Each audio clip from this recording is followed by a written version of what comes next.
1. የመጀመሪያው ቁስል።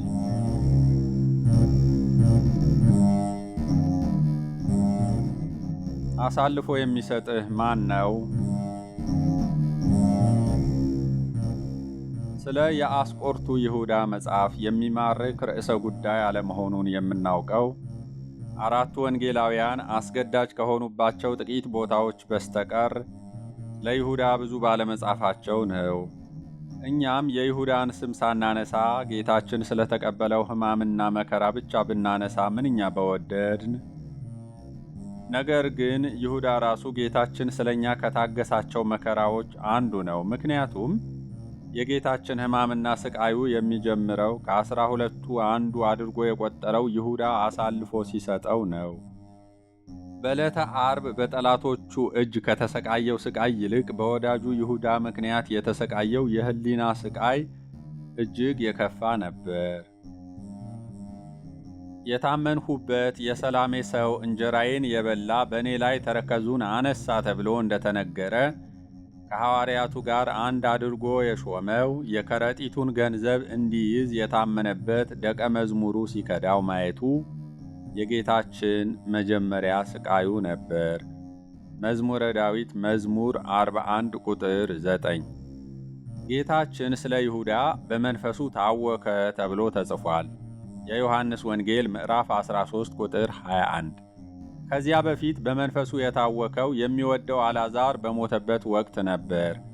የዮሐንስ ወንጌል ምዕራፍ 11 ቁጥር 33።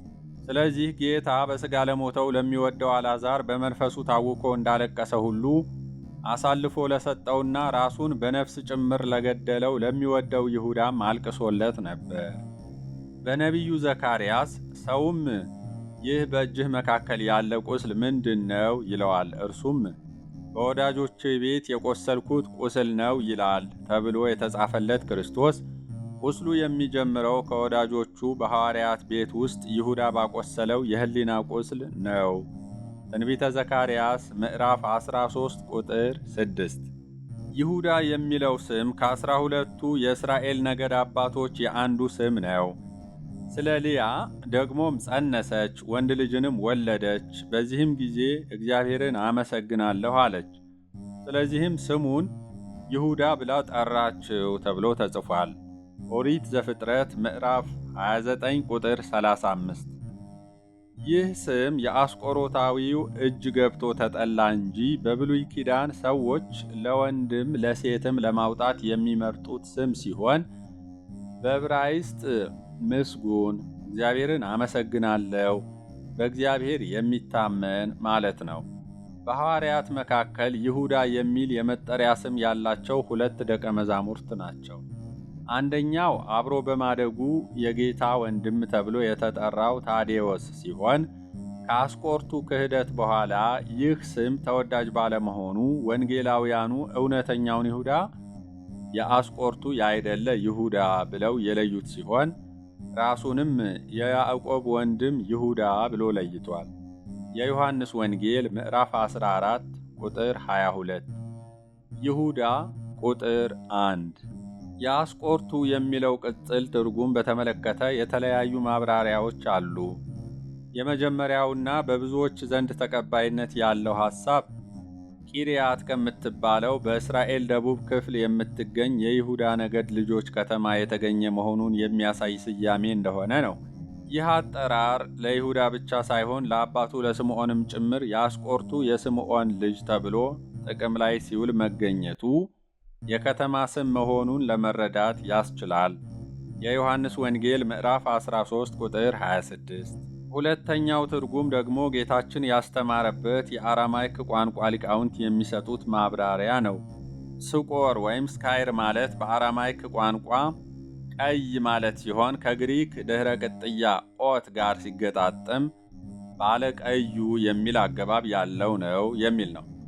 የዚህ ሐሳብ ደጋፊዎች የይሁዳ የጠጉሩ ቀለም ቀይ ነበር የሚል ትውፊታዊ ማብራሪያ የሚሰጡ ሲሆን ይህ ሐሳብም በጥንታውያን የባይዛንታይን ስዕላት ላይ ተጽዕኖ አሳርፎ ይሁዳ ባለ ቀይ ቀለም ጠጉር ያለው ሆኖ እንዲሳል ምክንያት ሆኗል።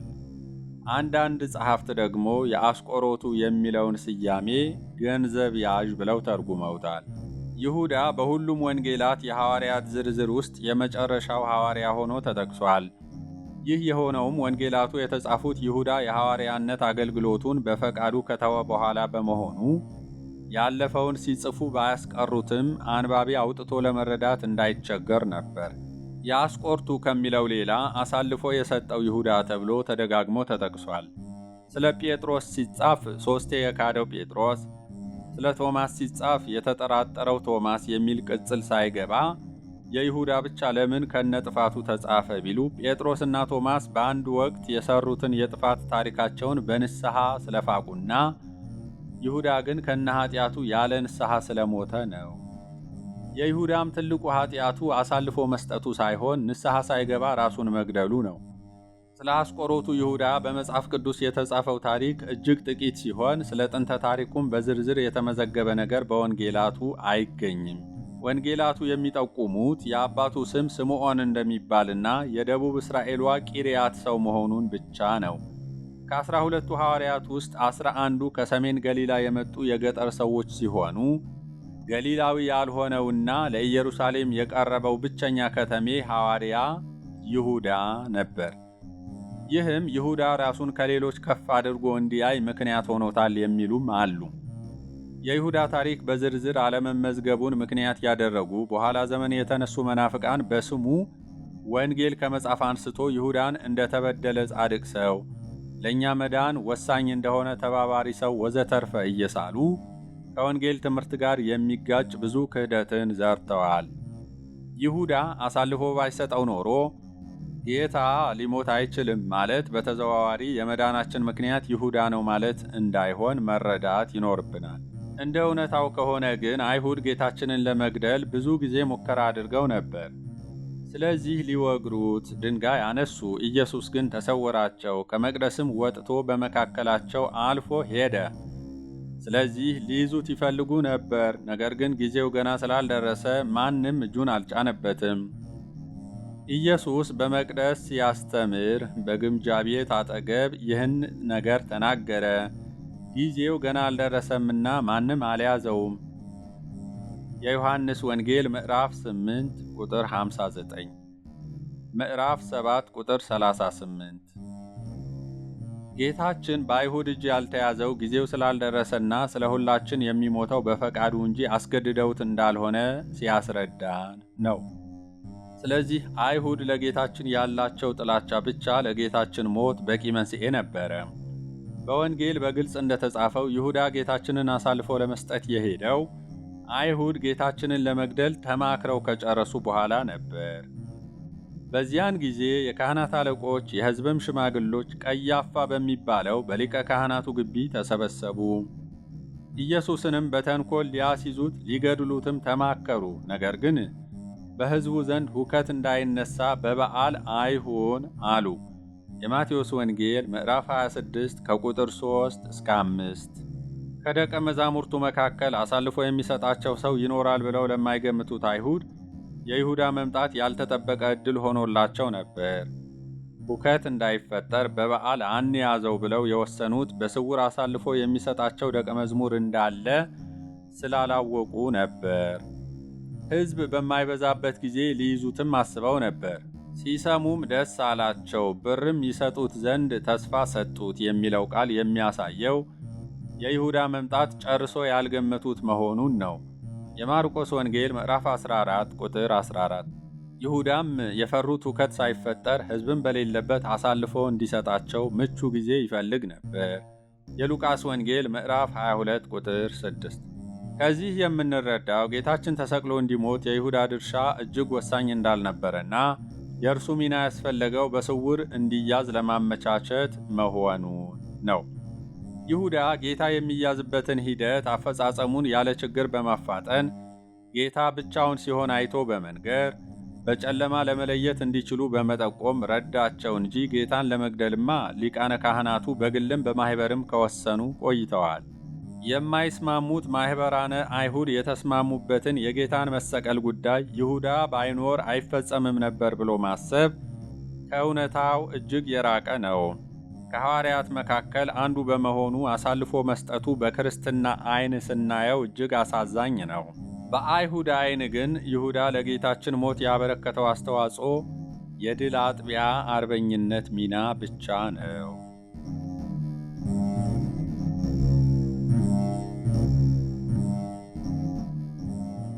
ይሁዳ የመረጠው ጌታ። ይሁዳ ጌታውን አሳልፎ ሊሰጥ ከመሄዱ ከሰዓት በፊት ጌታችን በቢታንያ በለምጻሙ ስምዖን ቤት ተገኝቶ ነበር። ቅዱስ ዮሐንስ አፈወርቅ እንዳለው ዘማ የነበረችው ባለሽቱዋ ማርያም ይህንን ስትሰማ በለምጻሙ ስምዖን ቤት ሳይጠየፍ ከተገኘና ከፈወሰው የእርሷንም የነፍሷን ዕድፍ እንደሚያነጻላት ተስፋ አድርጋ ገሰገሰች። በፍጹም ንስሐና የልብ መሰበር ወደ ጌታችን ቀርባ በውድ ዋጋ የገዛችውን የአልባስጥሮስ ብልቃጥ ሽቱ ያለ አንዳች ስስት በክርስቶስ ላይ አፈሰሰችው። ቤቱ በናርዶስ ሽቱ መዓዛ ተሞላ። የሴቲቱንም ንስሐም ጌታችን እንደ ሽቱ በጎ መዓዛ ተቀበለላት። ይህ የሽቱ መዓዛ ግን ለአስቆሮቱ ይሁዳ አፍንጫ አስደሳች መዓዛ አልሆነም። ቅዱስ አውግስጢኖስ ለእነዚህ ለሞት የሚሆን የሞት ሽታ፣ ለእነዚያም ለሕይወት የሚሆን የሕይወት ሽታ ነን የሚለውን የቅዱስ ጳውሎስ ቃል በማጣቀስ ሴቲቱ ካፈሰሰችው ሽቱ የሚወጣው የሕይወት ሽታ ለአስቆሮቱ ይሁዳ የሞት ሽታ ሆነበት ይላል። ሁለተኛ ቆሮንቶስ ምዕራፍ 2 ቁጥር 16። በእርግጥም የሽቱ መዓዛ የአንዲትን ነፍስ ወደ እግዚአብሔር መመለስ የሚያውጅ መዓዛ ነበር። የሰማይ መላእክት በአንዲቱ የባከነች ኃጥእት ነፍስ መመለስ ደስ ሲሰኙ፣ ይሁዳ ግን ያሳሰበው የሽቱ መባከን ነበር። ከዚህች ሴት ነፍስ ዋጋ ይልቅ የይሁዳ ጭንቅላት ሲያሰላ የነበረው ሽቱ አሁን ባለው ገበያ ስንት ሊያወጣ ይችላል እያለ ነበር። የአንዲት ነፍስ ዋጋዋ ከዓለም ሁሉ ዋጋ ይበልጣል። የሉቃስ ወንጌል ምዕራፍ 9 ቁጥር 25። ይሁዳ ግን ከዓለም ከሚበልጠው የሰው ነፍስ መመለስ ይልቅ የአንድ ብልቃጥ ሽቱ ጉዳይ አንገበገበው። ይህ ጥፋት ምንድን ነው? ሽቱ ለ300 ዲናር ተሽጦ ለድሆች ያልተሰጠ ስለምን ነው አለ። በተሰበረ ልብ ለመመለስ በጌታዋ ፊት ራሷን ያዋረደችውን ሴት የሚያሸማቅቅ የጥፋተኝነት ስሜት እንዲሰማት የሚያደርግና ጌታችን እንዳለው የሚያደክም ንግግር ተናገረ። ስለ ድሆች ማሰብ መልካም ነው፣ ጌታችንም ከሚቀበል ይልቅ የሚሰጥ ብፁዕ ነው ብሎ አስተምሯል። ለድሆች ምጽዋት እንዲሰጥ ማዘዙም ሐዋርያቱ ሲያዩት የኖሩት ልማድ ነበር። የሐዋርያት ሥራ ምዕራፍ 20 ቁጥር 35፣ የዮሐንስ ወንጌል ምዕራፍ 13 ቁጥር 28። ሰዎችን መርዳት ግን ነፍሳቸውን ከማዳን ሥራ አይበልጥም። በቤተ ክርስቲያን የሚደረግ ማንኛውም የእርዳታ ሥራ ሁሉ ነፍሳትን ወደ እግዚአብሔር አስተምሮ ከመመለስ አገልግሎት የበለጠ ስፍራ እንዲሰጠው ማድረግ የይሁዳን አስተሳሰብ ማራመድ ይሆናል። እንደ እውነታው ከሆነ ግን ይሁዳን ያስጨነቀው የድሆች ጉዳይ አልነበረም። ቅዱስ ዮሐንስ ይህንም የተናገረ ሌባ ስለነበረ ነው እንጂ ለድሆች ተገዶላቸው አይደለም፣ ከረጢትም ይዞ በውስጡ ከሚገባው ይወስድ ስለነበረ ነው በማለት እውነታውን ጽፎልናል። የዮሐንስ ወንጌል ምዕራፍ 12 ቁጥር 6። ይሁዳ ከሐዋርያት መካከል የሙዳየ ምጽዋቱ ባላደራ ነበር። ከክፉዎች መናፍስትና ከደዌም ተፈውሰው የነበሩ አንዳንድ ሴቶች፣ እነርሱም 7 አጋንንት የወጡላት መግደላዊት የምትባል ማርያም፣ የሄሮድስ አዛዥ የኩዛ ሚስት ዮሐናም፣ ሶስናም ብዙዎች ሌሎችም ሆነው በገንዘባቸው ኢየሱስ ክርስቶስን ያገለግሉት ነበር። የሉቃስ ወንጌል ምዕራፍ 8 ቁጥር 3። እነዚህ ምዕመናት ከደዌና ከመናፍስት እስራት ላላቀቃቸውና ስዕለታቸውን ወይም ልመናቸውን ለሰማቸው ጌታ በፍቅር የሚሰጡትን ገንዘብ በከረጢት የሚይዘው የአስቆሮቱ ይሁዳ ነበር። ይሁዳ ምዕመናን ከእንባቸው ቀላቅለው ከሚሰጡት በፍቅር ከሚያበረክቱት ገንዘብ ላይ እያነሳ ለራሱ ይወስድ ነበር። 300 ዲናር ያወጣል ብሎ የገመተው ሽቱም ተሸጦ ቢሆን ኖሮ ቀድሞ የሚገባው ከድሆች ሳይሆን ከይሁዳ ኪስ ነበር። ጌታችን እንዲህ አይነት ታማኝነት የሚጠይቅ የኃላፊነት ቦታ ላይ ሌባ የነበረውን ይሁዳ ለምን አስቀመጠው? ከሐዋርያት መካከል ለገንዘብ ያዥነት ሥራ የሚቀርበውስ ማቴዎስ አልነበረምን? ማቴዎስ ያለውን ለድሆች ሰጥቶ ጌታን የተከተለ በሮም መንግሥት ግብር ሰብሳቢ ባለሙያ የነበረና ሰፊ ልምድ ያለው ሰው አይደለምን? ጌታችን ግን ቅዱስ ማቴዎስን ትቶ ስርቆት የለመደውን ይሁዳን ሾመው። ማናችንም እንደሚሰርቅ የምናውቀውን ሰው በምንም አይነት ገንዘብ ያዥ አናደርገውም። ሌላው ቀርቶ ሌቦች ራሳቸው እንኳን የሰረቁትን ገንዘብ የሚጠብቀው ዘበኛ ታማኝ እንዲሆን ይፈልጋሉ። ታዲያ ጌታችን ሁሉን እያወቀ ይሁዳን ለዚህ ሥራ ለምን ሾመው? ቅዱስ አውግስጢኖስ በዮሐንስ ወንጌል ትርጓሜው እንዲህ ይመልሳል። ክርስቶስ ይሁዳን በዚህ ኃላፊነት በሚጠይቅ ቦታ ላይ ሌባ የሆነን ሰው ለምን አስቀመጠ? ቤተ ክርስቲያን ለረዥም ዘመናት ሙዳየ ምጽዋትን በሚዘርፉ ሌቦች እንደምትሰቃይ ለማስተማር ነው። ሙዳየ ምጽዋት የመዝረፍ ልማድ ያለበት ሰው ደግሞ ስለ ገንዘብ ሲል ጌታውን አሳልፎ ለመስጠት አያመነታም ይላል። ጌታችን ይሁዳ እንደሚሰርቅ ቢያውቅም በሐዋርያቱ ፊት ግን አላጋለጠውም። እስከ መጨረሻዋ ምሽትም ሐዋርያት የሚያውቁት ታማኝ መሆኑን ነበር። ይሁዳ ሲወጣ ባዩ ጊዜም ይሁዳ ከረጢቱን የያዘ ስለሆነ ኢየሱስ ለበዓሉ የሚያስፈልገንን ግዛ ወይም ለድሆች ምጽዋት እንዲሰጥ ያለው ለእያንዳንዱ መስሏቸው ነበር። የዮሐንስ ወንጌል ምዕራፍ 13 ቁጥር 28። ጌታችን የይሁዳን ስርቆት ያላጋለጠውና በሹመት ያቆየው በተጣለበት አመኔታና በጌታው ትዕግሥት ልቡ ተነክቶ እንዲመለስ መንገድ ሊሰጠው ነበር።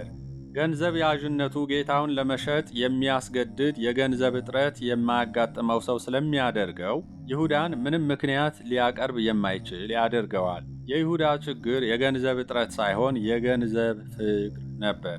ገንዘብን መውደድ የክፋት ሁሉ ስር ነውና።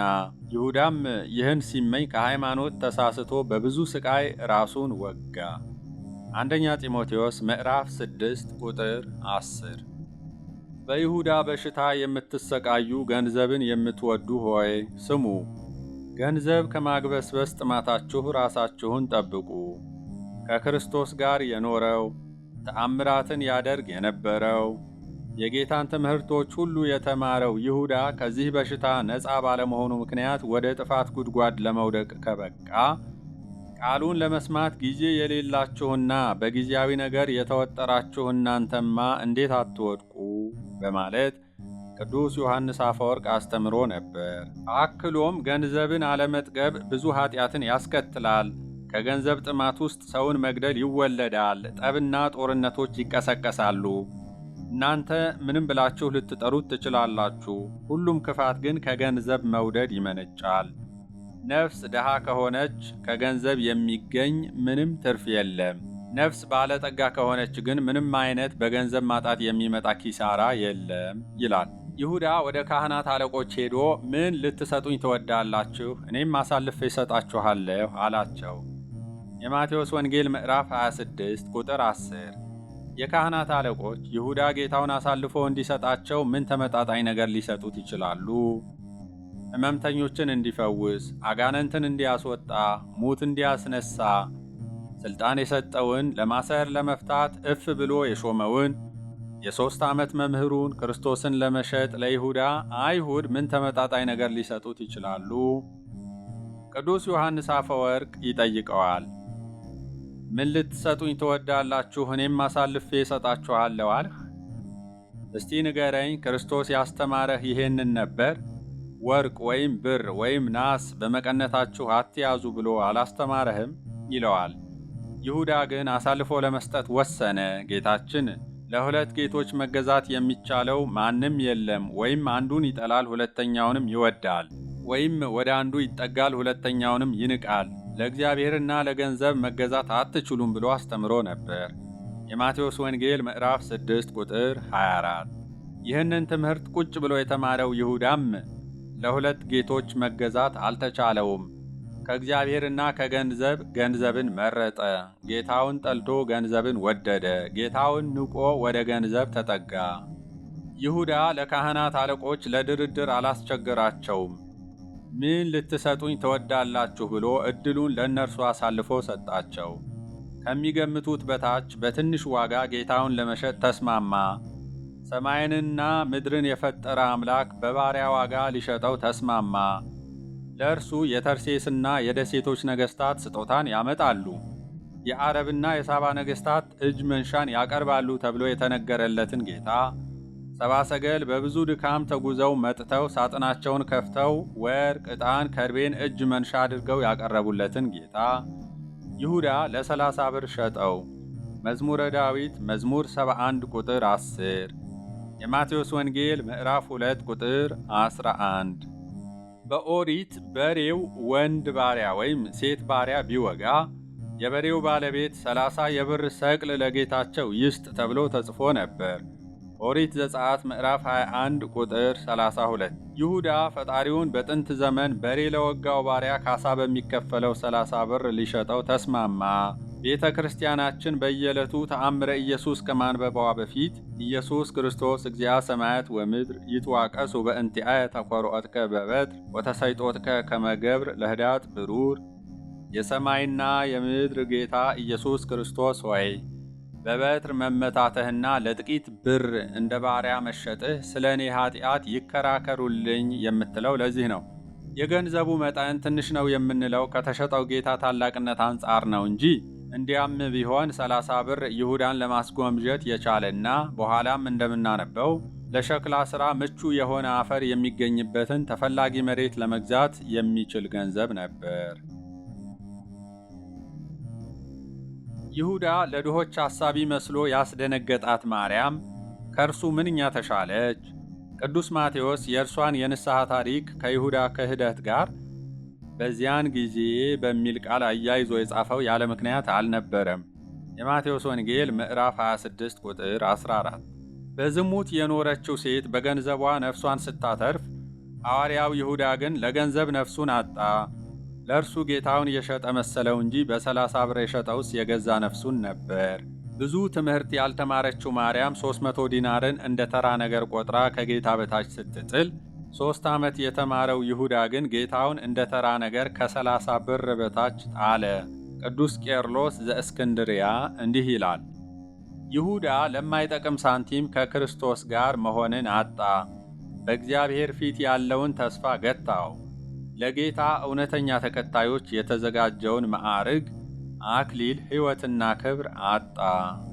ይሁዳ ብዙ ተአምራት እስከ ማድረግ የሚደርስ ትልቅ ክብር ተሰጥቶት ነበር። አጋንንትን ለማውጣት፣ ድውዮችን ለመፈወስ ተሾሞ ነበር። የሉቃስ ወንጌል ምዕራፍ 10 ቁጥር 9 እስከ 17። ከዚህ ሁሉ በኋላ ግን ተሰናከለ። እኛም ተአምር ያደረገ ሁሉ ይጸድቃል ብለን እንዳንታለል ይሁዳ ማሳያ ነው። ገንዘብን መውደዱ ግን ጌታ ሆይ በስምህ ተአምራትን አላደረግንምን ይሉኛል፣ እኔ ግን አላውቃችሁም እላቸዋለሁ ከተባሉት ጋር እንዲደመር አሰነካከለው። መጽሐፈ መነኮሳት እኛም የቱንም ያህል ጽኑ መንፈሳዊ ብንሆን እንኳን ምን ባጠፋ እንደ ይሁዳ እንኳን አልሆንም ብለን እንዳንዘናጋ ያስጠነቅቀናል። ሐዋርያም ብትሆን ጋኔን ብታወጣ ተአምራት ብታደርግ፣ ይሁዳ ሐዋርያ ከተባለ በኋላ ጋኔን ካወጣ በኋላ በፍቅረ ነዋይ ሰይጣንና የጥፋት ልጅ እስከ መባል ደርሶ እንደተሰነካከለ አስብ። ለእመ ኮንከ ሐዋርያኒ ወታወፅእ ሰይጣናተ ወትገብር ተአምራተ ተዘከር እፎ ወድቀ ይሁዳ ውስተ አፍቅሮ ብሩር እምድኅረ ውእቱ እስከ ተሰምየ ሰይጣነ ወወልደ ሃጉል። ፊልክስዩስ ክፍል 2።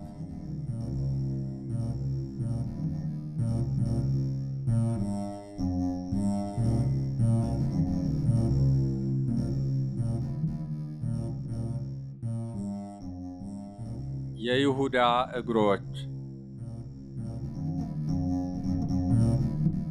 ይሁዳ ጌታችንን አሳልፎ ለመስጠት ከአይሁድ ጋር የተስማማው ረቡዕ ዕለት ነበር። ይህንን ስምምነት አድርጎ እንደጨረሰ ወደ ጌታና ወደ ደቀ መዛሙርቱ ማኅበር ተመለሰ። ከረቡዕ ጀምሮ እስከ ሐሙስ ማታ ድረስም ከጌታ ፊት ምንም እንዳልተፈጠረ ሆኖ አሳለፈ። ይህም በትክክል ይሁዳ ምን አይነት አስመሳይና ክፉ ሰው እንደነበረ ያሳያል። ቅዱስ ጴጥሮስ ሁኔታዎች አስፈርተውት ጌታውን ለሦስተኛ ጊዜ አላውቀውም ብሎ ከካደ በኋላ ጌታችን ለአንድ አፍታ ቀና ብሎ ስለተመለከተው ብቻ የጌታውን ፊት በድፍረት ለመመልከት አቅም አጥቶ መራራ ልቅሶን እያለቀሰ ከአጥር ውጪ ወጥቶ ነበር። ይሁዳ ግን አሳልፎ ሊሰጠው ከተስማማባት ሰዓት ጀምሮ ድምፁን አጥፍቶ ከጌታችን ጋር እንደ ወትሮ አብሮ ሲቀመጥ አንድ ጊዜ እንኳን አልተሸማቀቀም። ልብ አድርጉ። በራሱ ሐሳብ አመንጪነት ራሱ ወደ አይሁድ ሸንጎ ሄዶ ብር ለመቀበል ተስፋ ተቀብሎ ከመጣ በኋላም የጌታችንን ዓይኑን እያየ አሳልፌ የምሰጥህ እኔ ይሆን ብሎ ለመጠየቅም ድፍረት ነበረው። በዚያች ሰዓት እንደ ዳታንና አቤሮን መሬት ተሰንጥቃ ስላልዋጠችው፣ ምላሱ ከጎሮሮው ጋር ስላልተጣበቀ፣ በድፍረትና በመናቅ በእውነተኛው ጌታ ላይ የተናገሩት የሽንገላ ከንፈሮቹ ዲዳ ባለመሆናቸው የፈጣሪን ትዕግሥት እናደንቃለን። ሁሉን የሚያውቀው ጌታ ግን ይሁዳ ሊሸነግለው መሞከሩን ቢያውቅም አንተ አስመሳይ ብሎ አላዋረደውም። የእግዚአብሔር ነቢይ ኤልሳዕ ሎሌው ግያዝ የማይገባውን ገንዘብ ከለምጹ ካነጻው ከሶርያዊው ንዕማን ተቀብሎ ቤቱ ወስዶ ከሸሸገ በኋላ ምንም እንዳልተፈጠረ ሆኖ ከፊቱ መጥቶ ሲቆም ግያዝ ሆይ ከወዴት መጣህ ብሎ ጠይቆት ነበረ። ግያዝም እኔ ባሪያህ ወዴትም አልሄድሁም አለ። ኤልሳዕም ልቤ ካንተ ጋር አልሄደምን ብሎ ያደረገውን እንዳወቀበት ከነገረው በኋላ የንዕማን ለምጽ በአንተ ላይ ይጣበቃል ብሎ ረግሞት እንደ በረዶ ለምጻም ሆኖ ወጣ። ሁለተኛ ነገሥት ምዕራፍ 5 ከቁጥር 20 እስከ 27። ሐዋርያው ጴጥሮስም ሐናንያና ሰጲራ የተባሉ ባልና ሚስት ገንዘባቸውን ከቤታቸው ሸሽገው መንፈስ ቅዱስን ሊያታልሉና በማስመሰል በፊቱ ሊቆሙ ሲሞክሩ እግዚአብሔርን እንጂ ሰውን አልዋሻችሁም ብሎ በካህን ቃሉ ተናግሮ ተቀስፈው እንዲሞቱ አድርጓቸዋል። የሐዋርያት ሥራ ምዕራፍ 5 ከቁጥር 1 እስከ 10። የነቢያትና የሐዋርያት አምላክ ኢየሱስ ክርስቶስ ከኤልሳዕና ከጴጥሮስ በላይ የልብን የሚያውቅና መቅጣት የሚቻለው ነው። ሆኖም ግን ከአይሁድ ጋር ሊሸጠው ተዋውሎ የመጣው ይሁዳ ዓይኑን በጨው አጥቦ አሳልፌ የምሰጥህ እኔ ሆንን እያለ ሲዘባበትበት በታላቅ ትዕግሥት ዝም አለው። ነቢያትንና ሐዋርያትን ሊያታልሉ የሞከሩ ሰዎች እንዲህ ከተቀጡ የነቢያትን አምላክ ሊያታልል የሞከረ እንዴት ይልቅ የሚብስ ቅጣት የሚገባው ይመስሏችኋል? ዕብራውያን ምዕራፍ 10 ቁጥር 29። ከሁሉም ልብ የሚሰብረው ሐሙስ ምሽት የሆነው ነገር ነው። ጌታችን ከራት ተነሳ፣ ልብሱንም አኖረ፣ ማበሻም ጨርቅ ወስዶ ታጠቀ። በኋላም በመታጠቢያው ውሃ ጨመረ። የደቀ መዛሙርቱንም እግር ሊያጥብና በታጠቀበትም ማበሻ ጨርቅ ሊያብስ ጀመረ። የእግር ሹራብ በማይደረግበትና ክፍት ጫማ በሚደረግበት በዚያ ዘመን ቀኑን ሙሉ ሲጓዙ የዋሉበትን የሐዋርያቱን በአቧራ ያደፉ እግሮች ሊያጥብ ተነሳ። የዮሐንስ ወንጌል ምዕራፍ 13 ቁጥር 4። በእስራኤል ባህል እግር ማጠብ የሎሌዎች ሥራ ቢሆንም የሰማይና የምድር ንጉሥ ግን በትሕትና እንደ ሎሌ ሆነ። አንደኛ ሳሙኤል ምዕራፍ 25 ቁጥር 41። ጌታችን አጎንብሶ የደቀ መዛሙርቱን እግር ሲያጥብ ይሁዳም ሊታጠብ ተራውን ይጠብቅ ነበር። ጌታውን ሊሸጥ በተስማማበት ማግስት ጌታችን አጎንብሶ እግሩን አጠበው። ውሃ ጸበ እግረ ይሁዳ አስቆሮታዊ ዘያገብኦ፣ የሚያስይዘውን የአስቆሮቱ የይሁዳንም እግር አጠበ እንዲል ግብረ ሕማማት ዘሐሙስ። ከአንድ ቀን በፊት ክፋትን ለማሴር ወደ አይሁድ ካህናት ግቢ የሮጡት የይሁዳ እግሮች ጌታችን አጎንብሶ አጠባቸው። ከጥቂት ደቂቃዎች በኋላ ሊያስይዘው ወደ አይሁድ የሚሮጥባቸውን እግሮች የሚይዙትን ወታደሮች እየመራ ወደ እርሱ የሚመለስባቸውን እግሮች አጠበለት። ምንም እንኳ በነገው ዕለት እግሮቹን እንዲቸነከር አሳልፎ የሰጠው መሆኑን ቢያውቅም ሰውን ወዳጁ ክርስቶስ ግን የአስቆሮቱ ይሁዳን ለመጨረሻ ጊዜ እግሩን አጥቦ ተሰናበተው። እንደ ነቢዩ ዳዊት አቤቱ ምሕረትህን እንዴት አበዛህ ከማለት በቀር በምን አንደበት ልንናገር እንችላለን? መዝሙረ ዳዊት መዝሙር 36 ቁጥር 7። ጠላቶቻችሁን ውደዱ ያለን ጌታ አሳልፎ የሚሰጠውን የይሁዳን እግር ሲያጥብ ከማየትስ በላይ በቂም በቀል ለሚቆስለው ልባችን ምን መድኃኒት ይኖር ይሆን? ይሁዳ ሆይ እስቲ አንድ ጊዜ ንገረን፣ ጌታ አጎንብሶ እግርህን ሲያጥብህ እንዴት አስቻለህ? እግሮቹ በሚቆሙበት ስፍራ የሚሰገድለት አምላክ እግርህን ሲያጥብህ እንዴት ትንሽ እንኳ አልተሰማህም? አንተ እግሩን ልታጥበው እንኳን የማይገባህ ፈጣሪህ እግርህን ሲያጥብህ እያየህ እንዴት ልብህ ደነደነ? መጥምቁ ዮሐንስ የጫማውን ጠፍር ልፈታ አይገባኝም ያለው ጌታ አጎንብሶ ሲያጥብህ እንዴት ልብህ በጸጸት አልተሰበረም? ረቡዕ አሳልፈህ ልትሰጠው ተስማምተህ መጥተህ ሐሙስ አጎንብሶ ሲያጥብህ እንዴት አልጨነቀህም? ከአይሁድ ጋር የተስማማኸው ነገር ይቅርብኝ ለማለት ጌታችን ከእግርህ በታች ዝቅ ብሎ ካጠበህ ሰዓት የተሻለ ማሰቢያ ጊዜ ከየት ይገኛል? በፍቅሩ ውስጥ ክፋትህ፣ በትሕትናው ውስጥ ትዕቢትህ እንዴት አልታየህም? እንዴትስ እግሮችህን ሰጥተህ ያለ ሐሳብ ታጠብህ? ቅዱስ ጴጥሮስ እንኳን ጌታ ሆይ አንተ እንዴት የኔን እግር ታጥባለህ ብሎ ተጨንቆ ጠይቆ ነበር። የኔን እግር ለዘላለም አታጥብም ብሎ ተከላክሎም ነበር። ልበደንዳናው ይሁዳ ግን ዝም ብሎ እግሮቹን ሰጠ። የከዳውን ጌታ የቁልቁል እየተመለከተ ለአፍታ እንኳ ልቡ አልተመለሰም። ሐዋርያት ጌታ ባጠበው እግራቸው ለጊዜው ፈርተው ቢሮጡም በኋላ ግን በጸጸት ተመለሱበት። በአምላክ እጅ በታጠበ እግራቸው ያለመሰልቸት ዓለምን ዞረው ወንጌሉን አስተምረው እስከ ሞት ድረስ ታመኑ። በእግራቸውም እንደ ስማቸው ሐዋርያት ወይም ተጓዦች ሆኑበት። ይሁዳ ግን በአምላክ እጅ በታጠበው እግሩ ወደ አይሁድ ገስግሶ ጌታ ለሚያንገላታው ጦር መንገድ እየመራበት ተመለሰ። አቤቱ የማትደፈር አንተን ደፋር ይሁዳ ደፈረ። ቅዳሴ ያዕቆብ ዘስሩግ ምዕራፍ 1 ቁጥር 21።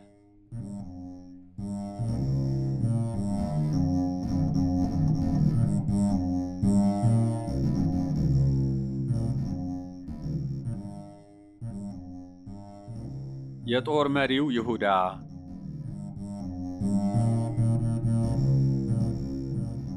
ጌታችን ፋሲካን ካደረገና ምስጢረ ቁርባንን ከፈጸመ በኋላ ደቀ መዛሙርቱን ይዞ ከደብረ ዘይት ተራራ ግርጌ ወደሚገኘው ጌቴሴማኒ መጣ። አዳምና ሚስቱም ከእግዚአብሔር ከአምላክ ፊት በገነት ዛፎች መካከል ተሸሸጉ ተብሎ ነበር። ኦሪት ዘፍጥረት ምዕራፍ 3 ቁጥር 8። በገነት ዛፎች መካከል የተሸሸጉትን አዳምና ሔዋንን ለማዳን የመጣው ጌታችን በጌቴሴማኒ ዛፎች መካከል በታላቅ ጭንቀት ጸለየ።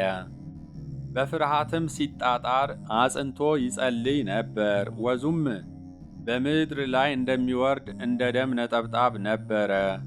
የሉቃስ ወንጌል ምዕራፍ 22 ቁጥር 44። ወደ ወጣህበት መሬት እስክትመለስ ድረስ በፊትህ ወዝ እንጀራን ትበላለህ ብሎ በአዳም ላይ የፈረደውን ፍርድ በራሱ ላይ ለማድረግ በታላቅ ድካም ወዙ በምድር ላይ ወረደ። ኦሪት ዘፍጥረት ምዕራፍ 3 ቁጥር 18። አዳም በኀጢአቱ ስለ ወዛው ወዝ ፋንታ እኔ የሕይወት ወዝ ካልወዛሁ የሞት ወዝ ከእርሱ አይጠፋምና እስመ ለእመ ኢሃፈውኩ አነ ሀፈ ሕይወት እየንተ ሀፍ ዘሃፈወ አዳም በኀጢአቱ ኢይበጥል ሀፈ ሞት እምኔሁ እንዲል ድርሳነ ማህየዊ ተአምር ዘሰኑይ። ይህን ጊዜም ከሰማይ መጥቶ የሚያበረታ መልአክ ታየው። የሉቃስ ወንጌል ምዕራፍ 22 ቁጥር 43። ይህ ቃል ምንኛ ያስጨንቃል! መላእክት እንዴት ጌታን ሊያበረቱት ይችላሉ? አባ ጊዮርጊስ ዘጋስጫ ቅዱስ ሉቃስን እንዲህ ሲል ይጠይቀዋል። ባለመድኃኒቱ ወንጌላዊው ሉቃስ ሆይ የሚያበረታውን መልአክ መጣ ስለሚለው ቃል ተኩሰህ የልቤን ቁስል ፈውስልኝ፣ የመላእክትና የሊቃነ መላእክትን ጌታ ኢየሱስ ክርስቶስን የሚያበረታው መልአክ የቱ ነው? ይላል። ከዚያም መልአክ አበረታው የሚለውን ቃል እንዲህ ሲል ይመረምራል። ረዳትስ ቢፈልግ ኖሮ መለኮቱ ከመስቀል መከራዎቹ ተካፋይ በሆነው ነበር ይልና እስመ ጽንዓ መለኮቱ ይሄይል እምጽንዓ መልአክ፣ ከመልአክ ብርታት የመለኮቱ ብርታት ይበረታልና ይላል። መጽሐፈ ምስጢር ምዕራፍ 14 ከቁጥር 14 እስከ 18። እንዲህ ከሆነ ታዲያ መልአክ አበረታው ማለት ትርጓሜው ምንድን ነው የሚለውን ሲያብራራ መላእክት በተያዘም ጊዜ መላእክት መንግሥቱን እየቀደሱ ትዕግሥቱንም እያደነቁ ምስጋናውን አላቋረጡም በማለት የመልአክ ማበርታት የተባለው ከጌታ ፊት ቆመው ለከ ኃይል ክብር ወስብሐት ለአንተ ኃይል ክብር ይገባል እያሉ ያመሰገኑት ምስጋና አበረቱት ተብሎ እንደተጠራ ያስረዳል። ቅዱስ ኤጲፋንዮስም ወዝ እንደ ደም ነጠብጣብ በዝቶ እስኪወርድ ድረስ አለ። ደም መስሎ መውረድ የሥጋ ገንዘብ ነውና የሚያጽናናው የእግዚአብሔር መልአክም ከወደ ሰማይ መጣ አለ። እርሱ ግን በባሕሪው የመልአክን አጋዥነት የሚሻ አይደለም። እርሱ መላእክትን ሁሉ ፈጥሮአልና በሰማይ በምድር ላይ ከምድርም በታች ያለ ፍጥረት ሁሉ ይሰግድለታል እንጂ። በጌትነቱ ካደረገው ድንቅ ከሚሆን ቸርነቱ የተነሳ ሊያጽናናው የመጣው መልአክ ሰገደለት። አቤቱ ኃያል መባል ለአንተ ይገባል አለው ብሎ አብራርቶታል። ከመላእክት ጋር አንድ የሆነችው ቤተ ክርስቲያናችን መላእክት በስቃዩ ጊዜ ለጌታ ያቀረቡለትን ይህንን ምስጋና በሰሙነ ሕማማት ከልጆቿ ጋር እያዜመችው ትሰግዳለች። ለከ ኃይል ክብር ወስብሐት ወእዘዝ እስከ ለዓለም አማኑኤል አምላኪየ ለከ ኃይል ክብር ወስብሐት ወእዘዝ እስከ ለዓለም። ኦ እግዚእየ ኢየሱስ ክርስቶስ ለከ ኃይል ክብር ወስብሐት ወእዘዝ እስከ ለዓለም። ለአንተ ኃይል ክብር ምስጋናና እዘዝ ለዘላለም ይገባል። አማኑኤል አምላኬ ክብር ምስጋናና እዘዝ ለዘላለም ይገባል። ጌታዬ ኢየሱስ ክርስቶስ ሆይ ለአንተ ኃይል ክብር ምስጋናና እዘዝ ለዘላለም ይገባል። ከዚህ በኋላ ይሁዳ ጌታችንን ለማስያዝ ጭፍሮችንና ከካህናት አለቆችም ሎሌዎችን ተቀብሎ ብዙ ወታደሮችን አስከትሎ በጨለማ ችቦ እያስበራ ወደ ጌቴሴማኒ ገሰገሰ። ቅዱስ ጴጥሮስ ኢየሱስን ለያዙት መሪ ስለሆናቸው ስለ ይሁዳ ብሎ እንደተናገረው ይሁዳ የቤተ ክርስቲያን መሪ ሆኖ ተሾሞ ሳለ የሻለቃ ጦር መሪ ሆኖ መጣ። የሐዋርያት ሥራ ምዕራፍ 1 ቁጥር 16። በመላእክት ታጅቦ ከመሄድ ይልቅ በወታደሮች መታጀብን ወደደ። ከአዲስ ኪዳን ሊቀ ካህናት ከክርስቶስና ከመጀመሪያዎቹ ቀሳውስት ጋር አብሮ ሊሆን ተመርጦ እያለ ክህነታቸው ካለፈችው ከኦሪት ሊቃነ ካህናት ጋር መሆንን መረጠ። በምድርም በሰማይም ለማሰር ሥልጣን ከተሰጣቸው ጋር መቆጠሩን ንቆ በምድር ብቻ ማሰር ከሚችሉ ወታደሮች ጋር ተሰለፈ። መንፈሳዊ ሥልጣን የተሰጠው ካህን ሆኖ እያለ የራሱን ሥልጣን ንቆ ሥጋዊ ሥልጣን ላላቸው ክብር በመስጠት እንካችሁ ውሰዱት ብሎ የቤተ ክርስቲያንን ራስ አሳልፎ ሰጠ። ጌታችን የሚያዝበትን ዕቅድ የነደፈውና ለወታደሮቹ የቅድሚያ ትእዛዝና ምስጢር ኮድ የሰጣቸውም ራሱ ይሁዳ ነበር። የምስመው እርሱ ነው፣ ያዙት፣ ተጠንቅቃችሁም ውሰዱት የሚል ዝርዝር መመሪያም አስቀድሞ አስተላልፎ ነበር። የማርቆስ ወንጌል ምዕራፍ 14 ቁጥር 44። ስለዚህ ቃል በገባው መሠረት ወደ ጌታችን ቀርቦም መምህር ሆይ መምህር ሆይ ሰላምታ ለአንተ ይሁን ብሎ ሳመው። የማርቆስ ወንጌል ምዕራፍ 14 ቁጥር 44። የማቴዎስ ወንጌል ምዕራፍ 26 ቁጥር 48። ይሁዳ ከመሳሙ በፊት ለጌታችን ዘለግ ያለ ሰላምታን አቀረበ። የሰላምታው ዓላማ ግን ከመሳሙ በተጨማሪ ጌታችንን በጨለማ በጌቴሴማኒ ዛፎች መካከል ለይተው ሊያውቁት ለማይችሉት ወታደሮች የናዝሬቱ ኢየሱስ የትኛው መሆኑን በእርግጠኝነት እንዲለዩ ለማድረግ ነበር። መምህር ሆይ መምህር ሆይ ብሎ የሽንገላ ንግግር ተናገረ። ረቢ መምህር ሆይ በሚለው መጠሪያ እንደሚደሰቱና በገበያም ሰላምታና መምህር ሆይ ተብለው ሊጠሩ ይወዳሉ ተብሎ እንደተነገረላቸው ጻፎችና ፈሪሳውያን ጌታችንን ሊሸነግለው ሞከረ። ክፋት በልቡ ሳለ ፍቅርን የሚናገር ከንፈር በብር ዝገት እንደተለበጠ የሸክላ ዕቃ እንደሆነ ይሁዳ አላስተዋለም። የማቴዎስ ወንጌል ምዕራፍ 23 ቁጥር 71፣ መጽሐፈ ምሳሌ ምዕራፍ 26 ቁጥር 23። ቅዱስ ቄርሎስ እንዳለው ይሁዳ የሰውን ልብ የሚያውቀውን ጌታ በመልካም ንግግር ሊያታልለው ሞከረ። እዚህ ላይ ልናነሳው የሚገባው ሌላ ቁም ነገር መምህር ሆይ ወይም ረቢ የሚለውን የይሁዳ አጠራር ነው። ይሁዳ በሁሉም ወንጌላት ላይ ክርስቶስን አንድም ጊዜ ጌታ ሆይ ብሎ ጠርቶት አያውቅም። ሐዋርያት ሁሉም በተናጠል ጌታ ሆይ ብለዋል። እጅግ ብዙ ሰዎች በወንጌላት ላይ ጌታ ሆይ ብለው እንደጠሩት ተጽፏል። ይሁዳ ግን ጌታችንን የሚጠራው ጻፎችና ፈሪሳውያንም ሊጠሩ በሚችሉበት መምህር ሆይ በሚለው አጠራር ብቻ ነበር። ሰው ክፉ ሊያደርግበት የፈለገውን ሰው አስቀድሞ ማንነቱን በመካድ እንደሚጀምር ይሁዳም ጥላቻው ጌትነቱን አስካደው። ይህንን በግልጽ የሚያሳየን በምሴተ ሐሙስ የሆነው ነው። ሲበሉም ኢየሱስ እውነት እላችኋለሁ ከእናንተ አንዱ እኔን አሳልፎ ይሰጣል አለ። በዚህን ጊዜ ደቀ መዛሙርቱ እጅግም አዝነው እያንዳንዱ ጌታ ሆይ እኔ ሆንን ይሉት ጀመር። አሳልፎ የሚሰጠው ይሁዳም መልሶ መምህር ሆይ እኔ ሆንን አለ። የማቴዎስ ወንጌል ምዕራፍ 26 ከቁጥር 21 እስከ 25። ጌታችን ለደቀ መዛሙርቱ እናንተ መምህርና ጌታ ትሉኛላችሁ፣ እንዲሁ ነኝና መልካም ትላላችሁ ብሎ ነበር። የዮሐንስ ወንጌል ምዕራፍ 13 ቁጥር 13። ይሁዳ ግን መምህር እንጂ ጌታ እንዳለው በወንጌል አልተጻፈም። ይደንቃል። ይሁዳ እንደ ዮሐንስ ጌታ እኮ ነው፣ እንደ ቶማስ ጌታዬ አምላኬ ሲል አልተጻፈም። ይህም ያለ ምክንያት አይደለም። ይሁዳ የኢየሱስ ክርስቶስ አምላክነት ላይ ሙሉ እምነት ስላልነበረው ነው። ኢየሱስ የማያምኑት እነማን እንደሆኑ አሳልፎ የሚሰጠውም ማን እንደሆነ ከመጀመሪያ ያውቅ ነበርና። የዮሐንስ ወንጌል ምዕራፍ 6 ቁጥር 64። ስለዚህ አሳልፎ ሲሰጠው በተለመደው አጠራሩ መምህር ሆይ ብሎ ጠራው።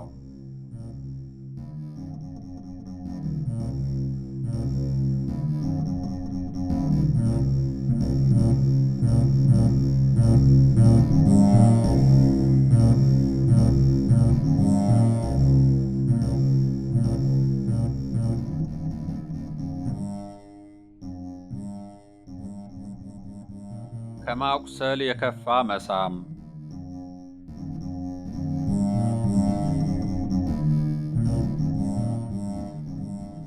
ይሁዳ ጌታችንን ያለ ፍርሃት ቀርቦ ሳመው። መሳም የጥልቅ ፍቅር መግለጫ ነው።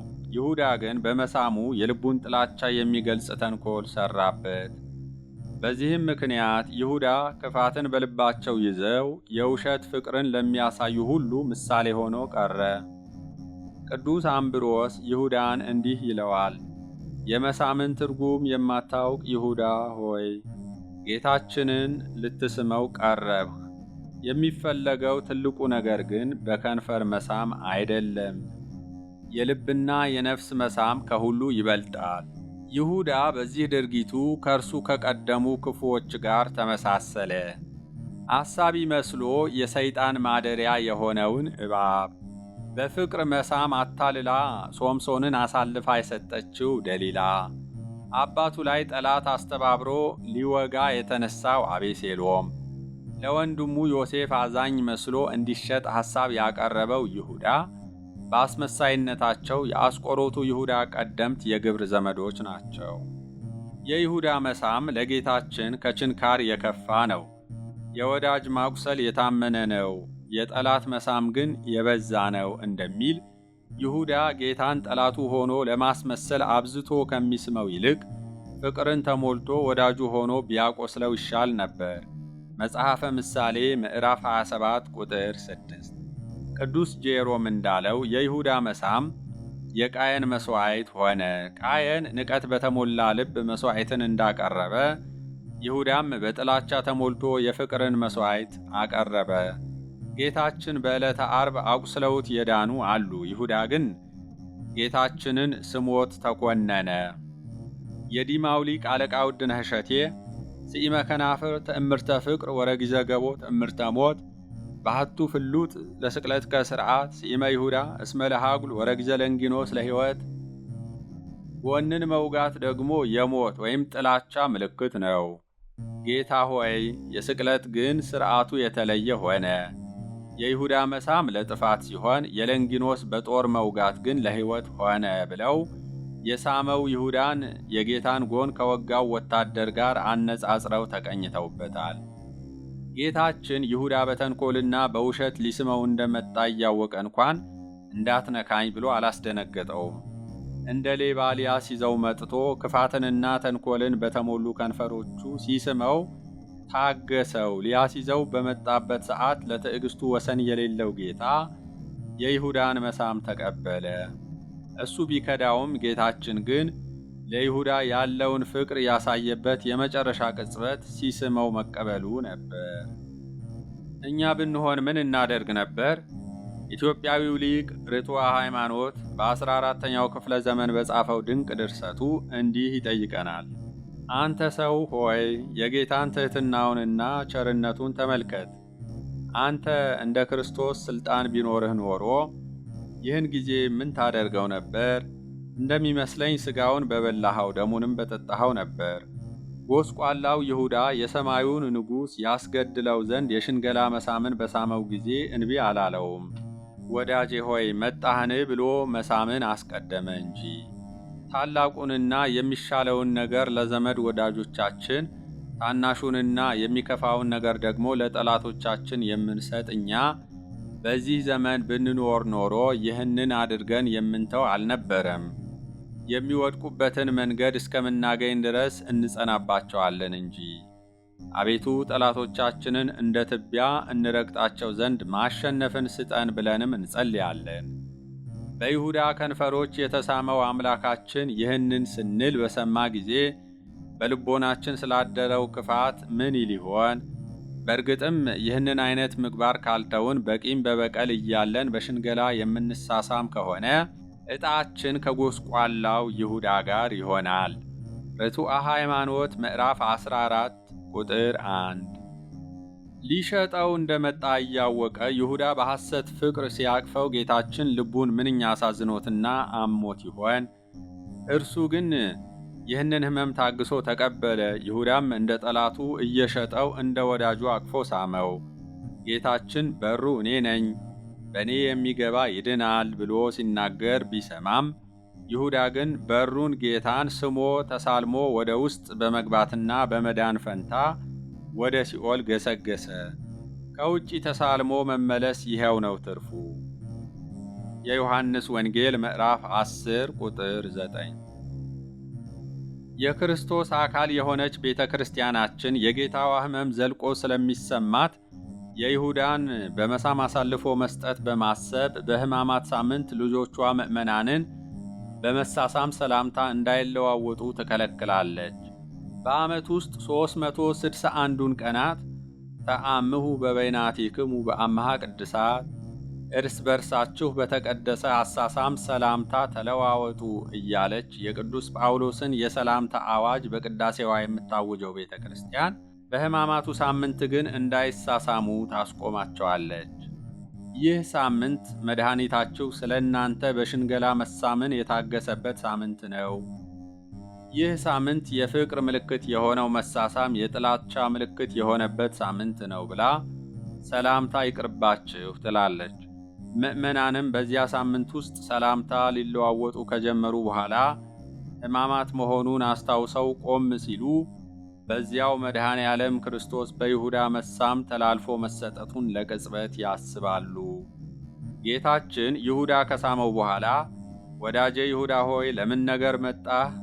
በመሳም የሰውን ልጅ አሳልፈህ ትሰጣለህን? በማለት እንደተናገረ ሁለቱ ወንጌላውያን የጻፉት ገጥመን በማንበብ መረዳት እንችላለን። የማቴዎስ ወንጌል ምዕራፍ 26 ቁጥር 48፣ የሉቃስ ወንጌል ምዕራፍ 22 ቁጥር 48። ወዳጄ ይሁዳ ሆይ ለምን ነገር መጣ? በመሳም የሰውን ልጅ አሳልፈህ ትሰጣለህን? የሚለው የጌታ ንግግር ጠላቶቻችሁን ውደዱ ለሚለው ቃል ተግባራዊ ምስክር ነው። ጠላቱ ሲሆን ጠላቴ አላለውም ወዳጄ አለው እንጂ። በቀልን የሚተው ልቡና ትሑት ጠላቶቹን ወዳጅ ነውና። ፍቅርም የተጓደለውም በይሁዳ በኩል እንጂ በጌታችን በኩል አልነበረም። ሊቃውንት የሰውን ልጅ አሳልፈ ትሰጣለህን የሚለውን ቃል ጥልቅ ነገረ መለኮታዊ መልእክትም ያለው ነው ይላሉ። ጌታችን የተሰወሩ ምስጢራትን በመግለጥ ይሁዳ በትክክል አሳልፎ የሰጠው ማንን እንደሆነ ተናገረ። የሰውን ልጅ በማለት ማንን እንደከዳ አስረዳው። የሰው ልጅ በማለቱ ሥጋን በመልበሱ እንጂ በመለኮታዊ ባሕሪው ተላልፎ ሊሰጥም ሆነ ሊያዝ እንደማይችል አስረዳ። የሰውን ልጅ አሳልፈ ትሰጣለህን የሚለው ቃል ደግሞ ከላይ እንዳየነው የክርስቶስን አምላክነት ለሚጠራጠረውና ጌታ ሆይ ብሎ ሊጠራው ላልወደደው ይሁዳ ምጸታዊ ትርጉምም የሚሰጥ ንግግር ነው። ቅዱስ ዮሐንስ አፈወርቅ እንዲህ ይላል። መምህርህን ወይም ብዙ ነገር ያደረገልህ ጌታህን አሳልፈ ትሰጣለህን አላለውም በማለት ካስተዋለ በኋላ የጌታችንን ንግግር ሲያብራራም ጌታህና መምህርህ ባልሆን እንኳ ኖሮ ንጹሕ የሰውን ልጅ አሳልፈ ትሰጣለህን? በከዳኸው ቅጽበት ትስመዋለህን? መሳምን አሳልፎ የመስጫ ምልክት ታደርገዋለህ ሲለው ነው ብሏል። ይህ ንግግር በፍጥረቱ መዳን ተስፋ የማይቆርጠው ጌታ ለይሁዳ ያቀረበው የመጨረሻ የሚያራራ ትምህርት ነበር። በዚህች ልብ የምትነካ ጥያቄ ይሁዳ ሊመለስ ይገባው ነበር። የምንሰጠው ምክር ፍሬ አልባ ቢመስለንም እንኳ ወንድሞቻችንን ከመምከር ማቋረጥ የለብንም። የምንጭ ውሃ የሚጠጣው ሰው ባይኖርም እንኳ መፍሰሱን አያቆምም። ዛሬ የማይሰማ ነገ ይሰማ ይሆናል። አሳ አጥማጅ ቀኑን ሙሉ ባዶ መረብ በባህር ውስጥ ጥሎ ሊውል ይችላል። በመጨረሻዋ ቅጽበት ግን አሳ ሊያጠምድ ይችላል። ለዚህ ነው ጌታችን ይሁዳ እንደማይሰማው እያወቀ እንኳ እስከ ተያዘበት የመጨረሻ ሰዓት ድረስ ምክርን መስጠቱን አላቋረጠም ይላል ቅዱስ ዮሐንስ አፈወርቅ። አዎን ጌታችን የይሁዳን ነፍስ ወደ ቅድስና መረብ አጥምዶ ለማስቀረት 3 ዓመታት ሙሉ ያለማቋረጥ እጁን ዘረጋ። ተይዞ ሊሄድባት ባለባት ምሽት እንኳን ይሁዳን ለመመለስ በፍቅር ቃል አናገረው። የወደዳቸውን እስከ መጨረሻው ወደዳቸው ይላልና የዮሐንስ ወንጌል ምዕራፍ 13 ቁጥር 1።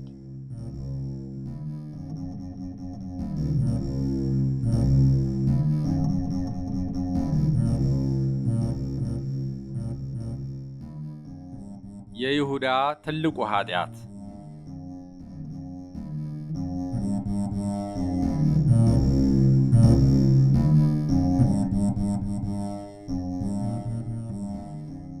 ይሁዳ ጌታችንን አሳልፎ ከሰጠ በኋላ ጌታን ከያዙት ጭፍሮች ጋር አብሮ እንደተጓዘ አልተጻፈም። ያችን ምሽት ፈርተው ከሸሹት ከ3 ዓመት ጓደኞቹ ከሐዋርያት ጋር አብሮ ሊሄድ እንዳይችልም አንድ ጊዜ ራሱን ከማኅበሩ ለይቷል። ስለዚህ ያቺ ምሽት ለይሁዳ አስጨናቂ ምሽት ነበረች። ቅዱስ ኤፍሬም ስለዚያች ምሽት ሲናገር የአስቆሮቱ ይሁዳ ዓለም ሁሉ የተገዛበትን ንጹሕ ደም ሸጦ ሌሊቱን ሙሉ አልተኛም ነበር። ብርሃንን አውልቆ ጥሎ የጨለማ ልጅ ለብቻው በጨለማ ውስጥ ተቀመጠ። ጌታ 12ቱን ዓሣ አጥማጅ ደቀ መዛሙርቱን በአንድ መረብ ውስጥ አጥምዷቸው ነበር። በእነርሱም መረብነት ዓለምን ሁሉ አጠመደ። የአስቆሮቱ ይሁዳ ግን ከመረቡ ውስጥ ሾልኮ አመለጠ። ከዚህ መረብ የወጣ ሁሉ የወጣው ከሕይወት ነው ይላል። በእርግጥም ያቺ ሌሊት ከማንም ሰው በላይ ለይሁዳ ድቅድቅ ጨለማ ነበረች። ለሰው ሁሉ የሚያበራውን እውነተኛ ብርሃን ክርስቶስን በ30 ብር አሳልፎ ሰጥቶ ነፍሱ በጨለማ ተወርሳ ነበር። እግዚአብሔር ከእርሱ ጋር ስላልሆነ በጨለማ ውስጥ የሚያበራለት ብርሃን የለም። ብርሃኑንና መድኃኒቱን ትቷልና ይሁዳን የማያስፈራው የማያስደነግጠው ነገር የለም። የሕሊናውን ክስ መሸከም ሲያቅተው እንዲህ አደረገ። በዚያን ጊዜ አሳልፎ የሰጠው ይሁዳ እንደተፈረደበት አይቶ ተጸጸተ። 30ውንም ብር ለካህናት አለቆችና ለሽማግሎች መልሶ ንጹሕ ደም አሳልፌ በመስጠቴ በድያለሁ አለ። እነርሱ ግን እኛስ ምን አግዶን? አንተው ተጠንቀቅ አሉ። የማቴዎስ ወንጌል ምዕራፍ 27 ከቁጥር 1። ቅዱስ ዮሐንስ አፈወርቅ እንዲህ ይላል፣ ሰካራም ሰው ወይን ጠጅ አብዝቶ ሲጠጣ ጉዳቱ አይታወቀውም። ከስካር በኋላ ግን መጠጡ ሲጎዳው ምን ያህል ጎጂ እንደሆነ ይገባዋል። ኃጢአትም እንዲህ ነው። ኃጢአት ከመፈጸሙ በፊት ልብን ይደፍናል፣ በወፍራም ጭጋግ ይሸፍናል። ሕሊና የሚነቃው በኋላ ነው። ይሁዳም ዘግይቶም ቢሆን ከገባበት የኃጢአት ስካር ነቃ። ሲሰሩት ደስ የሚያሰኘው ኃጢአት መልሶ እሾህ ሆኖ መውጋቱ አይቀርምና ይሁዳንም በተቀበለው ገንዘብ እንዲደሰት በልቡ የገባ ዲያብሎስ አልፈቀደለትም። የኃጢአተኛ ፉከራ አጭር መሆኑን የዝንጎዎችም ደስታ ቅጽበት መሆኑን አታውቁምን? ክፋት በአፉ ውስጥ ቢጣፍጥም ከምላሱም በታች ቢሰውረው መብሉ በአንጀቱ ውስጥ ይገላበጣል፣ እንደ ፉኝትም ሐሞት በውስጡ ይሆናል። የድካሙን ፍሬ ሳይውጠው ይመልሰዋል፣ እንደ ንግዱም ትርፍ አይደሰትም ይላል ጻድቅ ኢዮብ። መጽሐፈ ኢዮብ ምዕራፍ 20 ከቁጥር 5 እስከ 18። ይሁዳ ተጸጽቶ የሄደው ወደ ካህናት አለቆችና ወደ ሽማግሌዎች ነበር። ይሁዳ ሆይ መጸጸትህ ካልቀረ እንደ ጴጥሮስ ወደ ወንድሞችህ ብትሄድ ምን ነበረበት? በድያለሁ ብሎ ከምዕመናን ኅብረት መውጣት የበለጠ ተስፋ እንደሚያስቆርጥ አታውቅምን? ሰው ከሕያዋን ጋር ቢኖር ተስፋ አለው የተባለውን አልሰማህምን? እግዚአብሔር ይፍታህ ወደማይሉህ የኦሪት ካህናት ምን ወሰደ? በድያለሁ ማለትስ ያለብህ ለጌታ አልነበረምን? በተስፋ መቁረጥ ውስጥ ከምትዘፈቅ ስለምን እንደ ወንድምህ ጴጥሮስ መራራ ልቅሶን አታለቅስም? ይልቅ ብትፈጥን አይሻልህም ነበር? አንተ በተጸጸትክባት ሰዓት ይቅር ባዩ አምላክ እስካሁን ገና አልተሰቀለም። ቢሰቀልም እንኳ ወደ መስቀሉ ስር ተጠግተህ ይቅር በለኝ ብትለው ይሻልሃል። ያንን ወንበዴ ይቅር ያለ ጌታ ለአንተም ይራራልሃል። አንተ ይቅር በለኝ ባትለውም እንኳ ከመስቀሉ ስር ቁም እንጂ ራሱ የሚያደርጉትን አያውቁምና ይቅር በላቸው ሲል ትሰማዋለህ። ይሁዳ ግን ይህንን መንገድ አልተከተለም። በገዛ ፈቃዱ ወደ ልቡ ያስገባው ዲያብሎስ ከንስሐ ይልቅ የቁጭት ሐዘንና ብስጭት ውስጥ ዘፈቀው። የእግዚአብሔር ምሕረት እንደ ውቅያኖስ ውሃ ነው። የሰው ልጅ ኃጢአት ደግሞ በዚያ ውቅያኖስ ላይ እንደሚንጠባጠብ እንደ ደም ጠብታ ነው።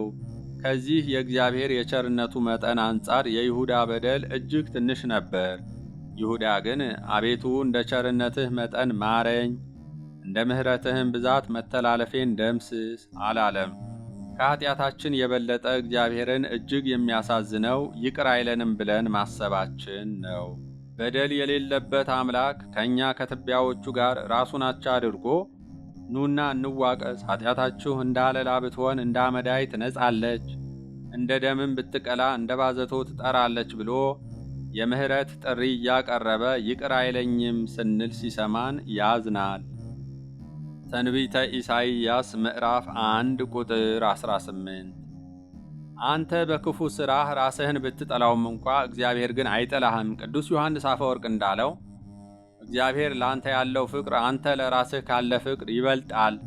እንደ ይሁዳ ብትክደው፣ ወዳጅህን ብትሸጥ፣ ንጹሕ ደም በግፍ ብታፈስ፣ ሙዳየ ምጽዋቱን ብትዘርፍ፣ እንደ ይሁዳ በአምላክነቱም ጨርሶ ባታምን እንኳ ፈጣሪ የሚጠብቀው የምትሞትባትን ሳይሆን የምትጸጸትባትን የምትመለስበትን ቀን ብቻ ነው። በወንጌሉ እርሱም ገና ሩቅ ሳለ አባቱ አየውና አዘነለት እንደሚል እግዚአብሔር ከእርሱ እጅግ በጣም ርቀህ እያለህ እንኳን እያየ ያዝንልሃል እንጂ አያዝንብህም። የሉቃስ ወንጌል ምዕራፍ 15 ቁጥር 20። በይሁዳም ላይ ካዘነበት ይልቅ ያዘነለት ይበልጥ ነበር። ጌታችን ተላልፎ እንደሚሰጥ በተናገረበት ዕለት በመንፈሱ ታወከ። እውነት እላችኋለሁ ከእናንተ አንዱ አሳልፎ ይሰጠኛል አለ ይላል የዮሐንስ ወንጌል ምዕራፍ 13 ቁጥር 21። ጌታችን ከዚያ አስቀድሞ በመንፈሱ የታወከው የሚወደው አልዓዛር ሲሞት ነበር። አልዓዛር መሞቱንና መቀበሩን ሲሰማ በርኅራኄ ያለቀሰው ጌታ ይሁዳ በጥላቻ ሞቶ በክፋት መቃብር መቀበሩን ሲያስብም አለቀሰለት። ያዘነው በፈቃዱ ለሚሞተው ሞት አሳልፎ ሰጠኝ ብሎ ሳይሆን የ3 ዓመት ተማሪውን የታመነበት የሰላሙን ሰው የይሁዳን አሳዛኝ ፍጻሜ አይቶ ነው። በወታደሮች እጅ ከመያዙም በፊት ጌታ ደመ ወዝ እስከሚወጣው ድረስ ያዘነበት የአትክልት ስፍራ ንጉሥ ዳዊት የገዛ ልጁ አቤሴሎም በከዳውና አሟሟቱ አስከፊ እንደሆነ በሰማበት ጊዜ በባዶ እግሩ እያለቀሰ የወጣበት የደብረ ዘይት ተራራ ነበር። ሁለተኛ ሳሙኤል ምዕራፍ 15 ቁጥር 30። ዲያብሎስ ግን በእነዚህ ዕለታት ለይሁዳ ያሳየው ወደ ሞት የሚወስደውን ጎዳና ብቻ ነበር። በልቡ ውስጥ የሰፈረው ሰይጣን ይሁዳን ልክ አሳማዎቹ ላይ እንዳደረገው ወደ ገደል ሊከተው ፈለገ። ስለዚህ የበለጠ ተስፋ ሊያስቆርጡት የሚችሉትን የካህናት አለቆችን ተጠቀመባቸው። ለካህናት አለቆች ሄዶ በድያለሁ ሲላቸው እኛ ምን አግዶን፣ አንተው ተጠንቀቅ አሉት። ሰይጣን ኃጢአት ካሰራህ በኋላ የራስህ ጉዳይ ብሎ ለንስሐ ተስፋ ቢስ ሊያደርግህ ይሞክራል። በኃጢአት ያገኘኸውን መብል እንኳን እንድትበላው ረፍት አይሰጥህም። በካህናቱ ግዴለሽ መልስ ይሁዳ የበለጠ ተበሳጨ። የወደደውን 30 ብርም ጠላው። ስለዚህ ከነ ከረጢቱ ወደ መሬት አሽቀንጥሮ ጣለው። ይህ ጥፋት ለምንድን ነው? ለድሆች ሊሰጥ ይቻል ነበርና ማለትስ የነበረበት ይህን ጊዜ ነበር። ከዚህ በኋላ ይሁዳ በራሱ ላይ ፈረደና ታንቆ ሊሞት ወሰነ። የይሁዳ ትልቁ ኃጢአት ጌታን አሳልፎ መስጠቱ ሳይሆን ጌታ ይቅር አይለኝም ማለቱ ነው። የወደቀስ አይነሳምን? የተነሳ አይመለስምን? ይላል መጽሐፉ። ትንቢተ ኢሳይያስ ምዕራፍ 8 ቁጥር 4። እግዚአብሔር ሊፈርድ ሲመጣ ለምን ኃጢአት ሠራህ ብሎ አይጠይቅም። የፈጣሪ ጥያቄ ለምን ንስሐ አልገባህም ነው። ይሁዳ ግን ይቅር በለኝ በማለት ፈንታ በራሱ ላይ ፈረደ። ፈራጅ እግዚአብሔር ነውና እንደ ጲላጦስ ለራስ ይቅርታ ማድረግም ሆነ እንደ ይሁዳ በራስ መፍረድ የሰው ልጅ ሥልጣን አይደለም። ይሁዳ አልፎ ተርፎ ራሱን ለማጥፋት ወሰነ። አትግደል የሚለው ሕግ ደግሞ ራስ መግደልንም የሚያካትት ነው። ይሁዳ ጌታን አሳልፎ በመስጠቱ በአይሁድ እጅ መቅደስ የተባለውን የጌታን ሰውነት አስፈረሰ። አሁን ደግሞ ቤተ መቅደስ የተባለ የራሱን ሰውነት በገመድ ታንቆ ሊያፈርስ ገሰገሰ። ማንም የእግዚአብሔርን ቤተ መቅደስ ቢያፈርስ እግዚአብሔር እርሱን ያፈርሰዋል። የእግዚአብሔር ቤተ መቅደስ ቅዱስ ነውና ያውም እናንተ ናችሁ እንደሚል አንደኛ ቆሮንቶስ ምዕራፍ 3 ቁጥር 17። ቤተ ክርስቲያናችን ምዕመናን የይሁዳን አይነት የከሃዲነትና ተስፋ የመቁረጥ ሥራን እንዳይሰሩ በዕለተ ዓርብ ሥርዓቷ ውስጥ ይሁዳን ታነሳዋለች። በዕለተ ዓርብ ለይሁዳ ወልዱ ወወልደ ወልዱ ይደምሰስ፣ ይሁዳ ልጁና የልጅ ልጁ ይደምሰስ ትላለች። ይህንን የምትለው ልጅ እንደወለደ እንኳን ስላልተጻፈለት ስለ ይሁዳና ስለ ሥጋ ልጆቹ አይደለም። ይሁዳ በገንዘብ ምክንያት ታማኝ ጌታውን እንደከዳ ሁሉ ለጥቅም ብሎ አምላኩን የሚክድ ሁሉ የይሁዳ የግብር ልጅ ነው። ስለዚህ የይሁዳ ልጅ ተብሎ የሚነገረው እርግማን እንደ ይሁዳ በእግዚአብሔር ቤት የሚገባውን ገንዘብ በሚዘርፉ፣ ክፋትን ይዘው በውሸት ፍቅር በሚሸነግሉ፣ አድብተው ወዳጃቸውን በሚክዱ ላይ የሚነገር ተግሳጽ ነው። ለዚህ ማስረጃ የሚሆነን በዚያው በዕለተ ዓርብ ሥርዓት ላይ ወፍኖቶሙ ለኃጥአን ትጠፍእ፣ የኃጢአተኞች መንገድ ትጠፋለች የሚለው የዳዊት መዝሙር መዝጊያ ሲነበብ በመቋሚያ የሚታሰር የጧፍ መብራት የሚጠፋበት ሥርዓት ሲሆን ይህም የሚያስተምረው የይሁዳ መንገድ ወይም የኃጢአተኞች መንገድ መጨረሻው ጥፋት መሆኑንና በዚያ መንገድ የሚሄዱ ሁሉ የሚጠፉ መሆናቸውን ነው።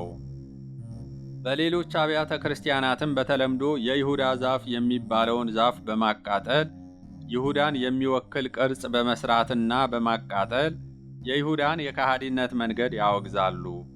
ይህም ኃጢአትን በኃጢአተኛው አንጻር ለማውገዝ ነው እንጂ ቤተ ክርስቲያን ኃጢአትን እንጂ ኃጢአተኞችን ታወግዛለች ማለት አይደለም። ከዚያ በተረፈ ግን ቤተ ክርስቲያናችን የይሁዳ ነፍስም ነፍስ ናትና ስለ አሳዛኝ ፍጻሜው ታዝናለች። ይሁዳ ንስሐ ቢገባ ኖሮ አሳልፎ መስጠቱ ተረስቶ እንደ ቅዱስ ጴጥሮስ በተዘከረ ነበር። ይሁዳ ግን 3 ዓመት ሙሉ ከጌታ የተማረው ወንጌል በእምነት ስላልተዋሃደውና ስላልጠቀመው ከመመለስ ይልቅ ጭራሽ ከሆነ በኋላ ንስሐ ሊገባበት የማይቻለውን ራስን የማጥፋት ውሳኔ ወሰነ። ይህም ሆኖ ቅዱስ ማቴዎስ የሞቱን መነሻ ብቻ እንደገለጸው እንደታነቀ ወዲያው አልሞተም። ከዛፉ ወድቆ ሰውነቱ አባብጦ ከርሞም ነበር። ከሐዋርያት ቀጥሎ ከተነሱ የመጀመሪያዎቹ ሊቃውንት አንዱ የሆነው ፓፒረስ ሆዱ ከማበጡ የተነሳ ሰረገላ በቀላሉ በሚያልፍበት በሰፊ በር መውጣት እስከሚቸገር ድረስ ደርሶ ነበር ብሎ ጽፎታል። ከወደቀ በኋላ ሆዱ እስከተዘረገፈበት ጊዜ ድረስ በቁስሉ ወቅትም እንኳ ይሁዳ ንስሐ አልገባም። በመጨረሻም በግንባሩ ተደፍቶ ከመካከሉ ተሰነጠቀ፣ አንጀቱም ሁሉ ተዘረገፈ። የሐዋርያት ሥራ ምዕራፍ 1 ቁጥር 18።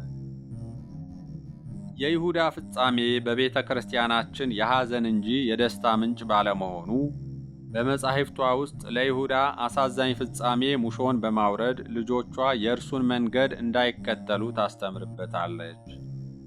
ለይሁዳ ቀርቶ መጽሐፍ ቅዱስ ለዲያብሎስም አንተ የአጥቢያ ኮከብ ሆይ እንዴት ከሰማይ ወድቅህ እያለ ሙሾ ሲያወርድ እናገኛለን።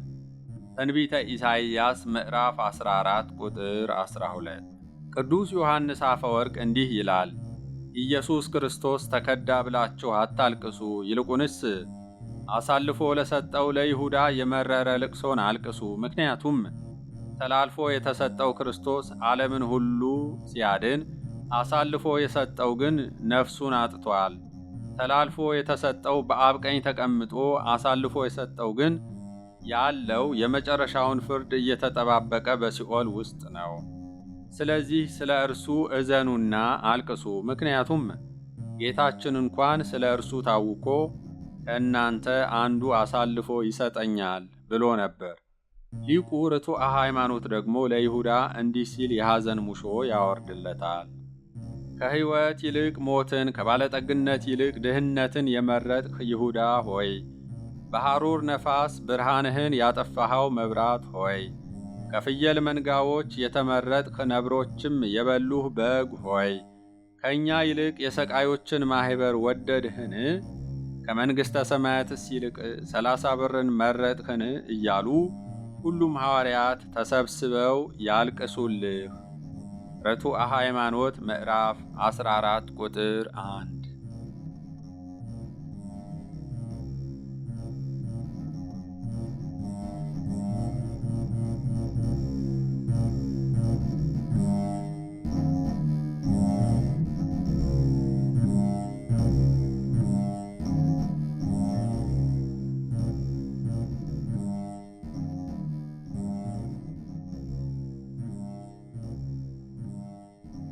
የይሁዳ ዕጣ ፈንታ።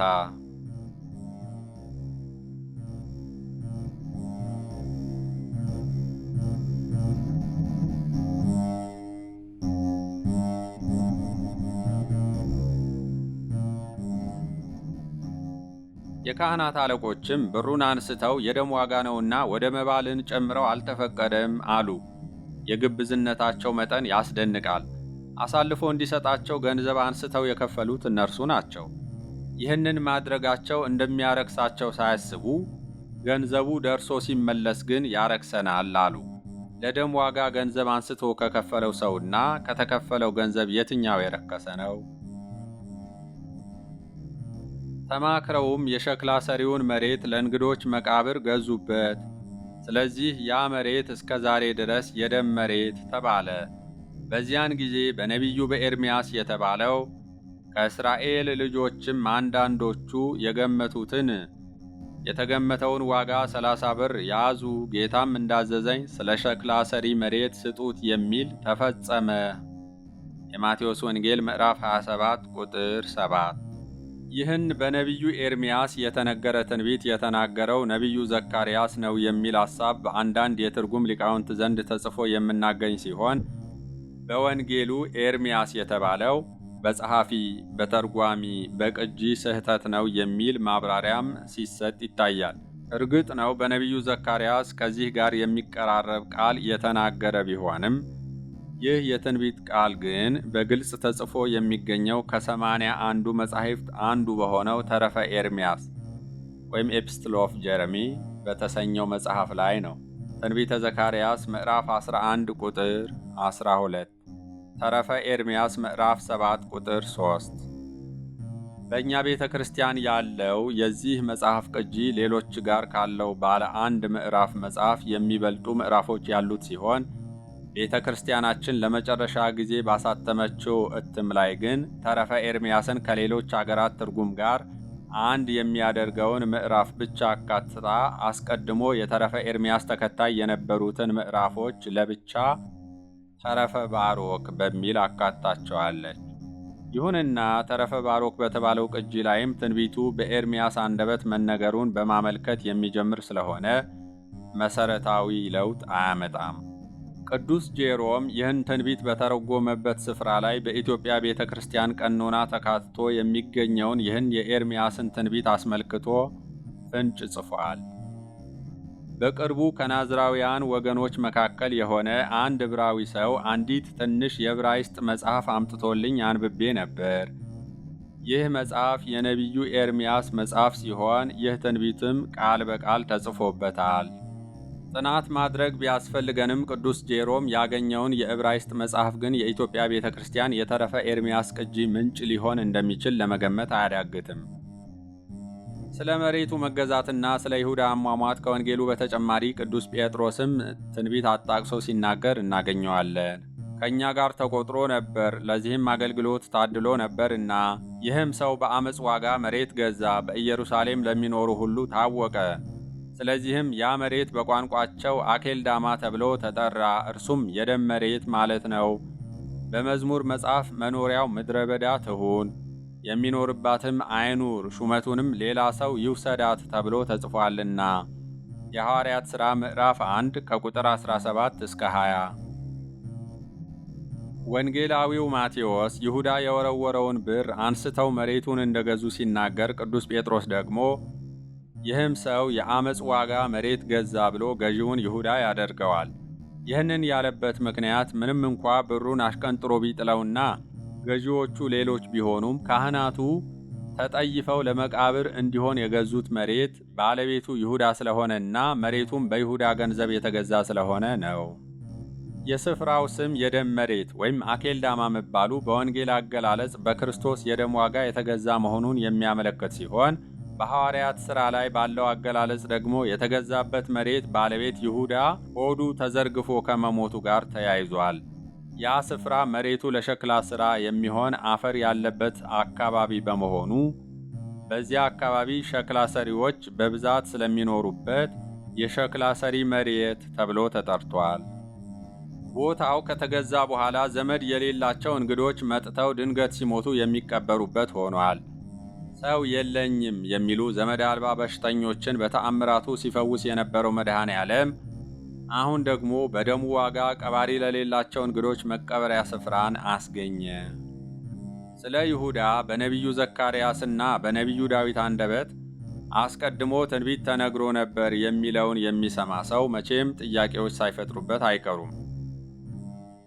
አስቀድሞ ይሁዳ ጌታን አሳልፎ እንደሚሸጠው የተጻፈ ነገር ከሆነ ይሁዳ ከተጻፈበት ውጪ ምን ማድረግ ይችላል? ትንቢቱ የተነገረ ከሆነ ይሁዳ ጌታን አለመሸጥ ይችል ነበር ወይ?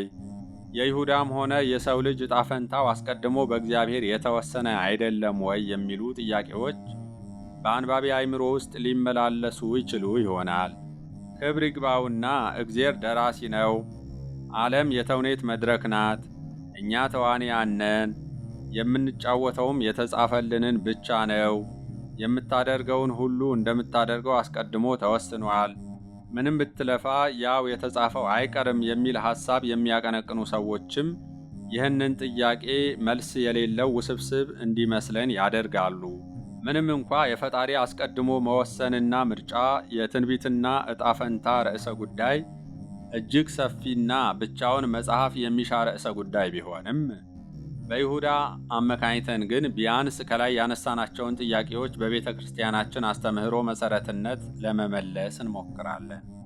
በመጀመሪያ ለይተን ልናውቀው የሚገባን አስቀድሞ ማወቅና አስቀድሞ መወሰን ማለትም ፕሪደስቲኔሽን ኤንድ ፎርኖሌጅ የተለያዩ ነገሮች መሆናቸውን ነው። በእርግጥም እግዚአብሔር ለወደፊት የሚሆነውን ነገር አስቀድሞ ያውቃል። አዳምን ከመፍጠሩ በፊት አዳም እንደሚበድል ያውቃል። እምቅድመ ይፍጠሮ ለአዳም የአምር ግብሮ ዓለም ሳይፈጠር በፊት በአሁኗ ቅጽበት እየሆነ ስላለው ነገር፣ እስከ ዕለተ ምጽአቱ ያለውን ነገር፣ የሚጸድቅ የሚኮነነውን፣ ክፉውን በጎውን እግዚአብሔር አስቀድሞ ያውቃል። ሁሉን አስቀድሞ ያውቃል ማለት ግን አስቀድሞ ያወቀው ነገር እንዲሆን ይወስናል ማለት አይደለም። እግዚአብሔር ሁሉን ነገር አስቀድሞ ከወሰነ ለሰው ልጅ አድርግና አታድርግ የሚል ሕግና ትእዛዝ መስጠት አያስፈልገውም ነበር። እንደዚያ ቢሆን ሕግጋትን መስጠቱ ልጅ ላይ በርን ቆልፎ ከቤት አትውጣ እንደማለት ያለ ትርጉም የለሽ ይሆናል። አንዳንዶች እንደሚሉት እርሱ የጻፈልንን ብቻ የምንኖርና በራሳችን የመወሰን መብት የሌለን የአምላካዊ ድርሰት ተዋንያን ሆነን ከሆነ ምንም ኃጢአት ብንሰራ መቀጣት፣ ምንም አይነት ጽድቅ ብንሰራ መሸለም የለብንም ማለት ነው። ምክንያቱም በተጫወተው ገጸ ባህሪ ወንጀል የሚታሰር፣ በተጫወተው ገጸ ባህሪ ደግነት የሚሸለም ተዋናይ የለም። ስለዚህ የእግዚአብሔር ሁሉን አዋቂነት የሰው ልጅን ነጻ ፈቃድ የሚነካና በሰው ልጅ ላይ የሚወስን አይደለም። ስለዚህ አስቀድሞ በማወቅና አስቀድሞ በመወሰን መካከል የትርጉም ልዩነት አለ። ይህንን ብቻ ለማሳየት ጥቂት ምሳሌዎችን እንጠቀም። አንድ ሰው ከአንድ ሐኪም ዘንድ ቀርቦ ሲመረመር ሐኪሙ የሕክምና ትምህርቱ የሰጠውን ጥበብ ተጠቅሞ ልክ የዛሬ ወር አንድ ዓይንህ ይጠፋል ብሎ ነገረው። ይህ ሕመምተኛም ሐኪሙ አስቀድሞ እንደተናገረው ልክ በአንድ ወሩ ዓይኑ ጠፋ። በእርግጥ ይህ ሰው ዓይኑ የጠፋው ሐኪሙ ይጠፋል ስላለው ነውን? ሐኪሙንስ አንተ ነህ ዓይኑን ያጠፋኸው ብለን ልንከሰው እንችላለን? አንችልም። ባይሆን የሰውየው ዓይን በመጥፋቱ የሐኪሙን አዋቂነት እናደንቃለን። ሐኪሙ እንዳለው ያ ሰው ዓይኑ ባይጠፋ ደግሞ አላዋቂነቱን አስበን እንታዘብበታለን እንጂ ለዓይኑ መጥፋትም አለመጥፋትም ሐኪሙን መንስኤ አድርገን አናቀርበው። ሌላ ምሳሌ፣ አንድ ሰው ከፍ ካለ ሕንፃ ላይ ሆኖ ቁልቁል የሚመላለሱትን የመኪናዎች እንቅስቃሴ ቢመለከትና ሁለት መኪኖች በአንድ ሕንፃ የተለያየ አቅጣጫ ሳይተያዩ ሲመጡ አይቶ እነዚህ መኪናዎች ሊጋጩ ነው እያለ ቢጮህና እንዳለውም ከሰከንዶች በኋላ መኪኖቹ ቢጋጩ መኪኖቹን ያጋጨኸው አንተ ነህ ተብሎ ሊወቀስ አይችልም። ያለበት ከፍታ ሁለቱንም መኪኖች ያሉበትን ሁኔታ ለማየት የሚያስችለው ስለሆነ ተናገረ እንጂ ለመኪኖቹ መጋጨት ያደረገው አስተዋጽኦ የለም። አስቀድሞ በማወቅና አስቀድሞ በመወሰን መካከል ልዩነት አለ። እግዚአብሔር ሁሉን ነገር ከመሆኑ አስቀድሞ ያውቀዋል ማለት አስቀድሞ ይወስናል ማለት አይደለም። ነገሮችም የሚሆኑት እግዚአብሔር አስቀድሞ ስላወቃቸው ሳይሆን በተቃራኒው እርሱ ያወቃቸው ስለሚሆኑ ነው። እግዚአብሔር ስለ ወደፊቱ ያለው ዕውቀት እኛ ስላለፈው ታሪክ የዓይን ምስክሮች ሆነን እንደምናውቀው ያለ ነው። በአንድ የቆየ የእግር ኳስ ውድድር ላይ ተመልካች የነበረ ሰው በዚያን ዕለት የእገሌ ቡድን አሸንፎ የእገሌ ቡድን ተሸነፈ ብሎ ቢተርክ ታሪኩ ያለፈ እስከሆነ ድረስ አንተ ስላልክ ነው ይሄ ቡድን የተሸነፈው የሚለው ሰው የለም። እኛ ባለፈው ነገር ላይ የምንናገረው ስላየን እንደሆነ ከጊዜ መለኪያ ውጭ የሆነ ፈጣሪም ስለ መጪው ክፉውን የሚያውቀው የሚሆነውን ስላየነው እንጂ እንዲሆን ወስኖ ወይም ያ ነገር እንዲሆን አስገድዶም አይደለም። ስለ ይሁዳ አሳልፎ እንደሚሰጠው ፈጣሪ አስቀድሞ ማወቁም ይሁዳ እንዲሸጠው አስቀድሞ የመደበው ሰው ሆኖ ሳይሆን አስቀድሞ ያወቀው ስለሚሸጠው ነው። ይህንን ካልን አስቀድመው የተነገሩ ትንቢቶችስ እንዴት ይታያሉ ወደሚለው ርዕሰ ጉዳይ እንምጣ። በመጀመሪያ ትንቢትም እንደ መንስኤ ሳይሆን እንደ ውጤት ካልተረዳነው ነገሩን ለመረዳት እንቸገራለን። ትንቢቶች የሚነገሩት ነገሮች ስለሚሆኑ ነው እንጂ ነገሮች የሚሆኑት ትንቢት ስለተነገረ አይደለም። ትንቢቱ ይሆናል እንጂ ይሁን ተብሎ የሚነገር አይደለም። በመጽሐፍ ቅዱስ ትንቢቱ ይፈጸም ዘንድ ይህ ሆነ ተብሎ የተጻፉት ቃላት ሁሉም የተጻፉት ትንቢቱ እንደተፈጸመ ከተረጋገጠ በኋላ ነው እንጂ ትንቢቱ እስከሚፈጸምበት እስከ መጨረሻዋ ቅጽበት ድረስ ትንቢቱ የተነገረበት ሰው ትንቢቱን የመለወጥ ዕድል አለው። እግዚአብሔርም የተናገርኩት ከሚጠፋ ብሎ የሰዎችን የመዳን ዕድል የሚዘጋ ጨካኝ አይደለም። ስለ ሰው ልጅ መጥፋትና መዳን የሚነገሩ ትንቢቶችም እንደ ሁኔታው ሊፈጸሙ የሚችሉ ትንቢቶች ወይም ኮንዲሽናል ፕሮፌሲስ ናቸው እንጂ እንደ ሰማይና ምድር ማለፍ የማይለወጡ ትንቢቶች ወይም ፊክስድ ፕሮፌሲስ አይደሉም። ለይሁዳ አስቀድመው የተነገሩበት ትንቢቶች ቢኖሩም ጌታችን የይሁዳን ክፋት አውቆ በተደጋጋሚ ነገሩ ከመሆኑ በፊት ከመንገዱ እንዲመለስ በብዙ መንገድ አስጠንቅቆት ነበር። አሳልፎ ለሚሰጠኝ ለዚያ ሰው ባልተወለደ ይሻለው ነበር ብሎ አስጠንቅቆታል። እስከ መጨረሻዋ ምሽት ድረስ ፍቅሩን ሳያጎድል ከሐዋርያት ሳይለይ ከሐዋርያቱ ሳይለይ ለይሁዳ ብቻ በሚገባው ቋንቋ ከክፉ መንገዱ እንዲመለስ አሳስቦታል። ከአይሁድ ተዋውሎ የመጣው ይሁዳ መሆኑን እያወቀ በደቀ መዛሙርቱ ፊት ሳያጋልጠው ከእናንተ አንዱ አሳልፎ ይሰጠኛል ብሎ ተናግሮ ለይሁዳ መዳን ሲል ምንም የማያውቁት ደቀ መዛሙርቱን እኔ የሆንን እስከ ማለት ደርሰው እንዲደነግጡ አድርጓቸዋል። ይሁዳ ግን ከዚህ ሁሉ ማስጠንቀቂያም በኋላ ሊመለስ አልወደደም። እንኳንስ ሁሉን አዋቂው ፈጣሪ ይቅርና ልጃቸው ሰነፍ ተማሪና አጉል ቦታ የሚውል እንደሆነ ያዩ ወላጆች አንተ ልጅ ተው፣ በዚህ ከቀጠልህ ሱሰኛ ትሆናለህ እያሉ ቢገስጹት እናንተ ስላላችሁ ነው ለዚህ የበቃሁት እንደማይል በይሁዳ ላይ ጌታችን ይናገር የነበረው ተግሳጽ ሁሉ ይሁዳን ከክፉ መንገድ ለመመለስ ያደረገው እንጂ እንዲጠፋ የሰጠው ውሳኔ አይደለም። ምንም እንኳን ትንቢቶች ቢነገሩም ይሁዳ እስከተመለሰ ድረስ እግዚአብሔር የኃጥኡን መመለስ ይወዳልና ስለማይወድቅ ፍቅሩ ሲል ትንቢቶቹን ይሽራቸው ነበር። ፍቅር ለዘለዓለም አይወድቅም፣ ትንቢትም ቢሆን ይሻራል ተብሎ ተጽፏልና። አንደኛ ቆሮንቶስ ምዕራፍ 13 ቁጥር 8። ለነነዌ ሰዎች ስለ ፍቅሩ ሲል ዮናስን አስከፍቶ የተናገረባቸውን የጥፋት ትንቢት የሻረ አምላክ ይሁዳም ቢመለስ ኖሮ የተነገረውን ትንቢት እስካልተፈጸመ ድረስ ነቢያቱ እንደ ዮናስ ቢከፉም እንኳን ይሽረው ነበር። ትንቢተ ዮናስ ምዕራፍ 3 ቁጥር 10። እግዚአብሔር በቃሉ እንዲህ ሲል ተናግሯል። ስለ ሕዝብ ስለ መንግሥት እነቅል አፈርስም አጠፋም ዘንድ በተናገርሁ ጊዜ ይህ ስለ እርሱ የተናገርሁበት ሕዝብ ከክፋቱ ቢመለስ እኔ አደርግበት ዘንድ ካሰብሁት ክፉ ነገር እጸጸታለሁ። ስለ ሕዝቡም ስለ መንግሥትም እሠራውና እተክለው ዘንድ በተናገርሁ ጊዜ በፊቴ ክፉ ነገር ቢያደርግ ቃሌንም ባይሰማ እኔ አደርግለት ዘንድ ስለተናገርሁት መልካም ነገር እጸጸታለሁ። ትንቢተ ኤርምያስ ምዕራፍ 18 ከቁጥር 7 እስከ 10።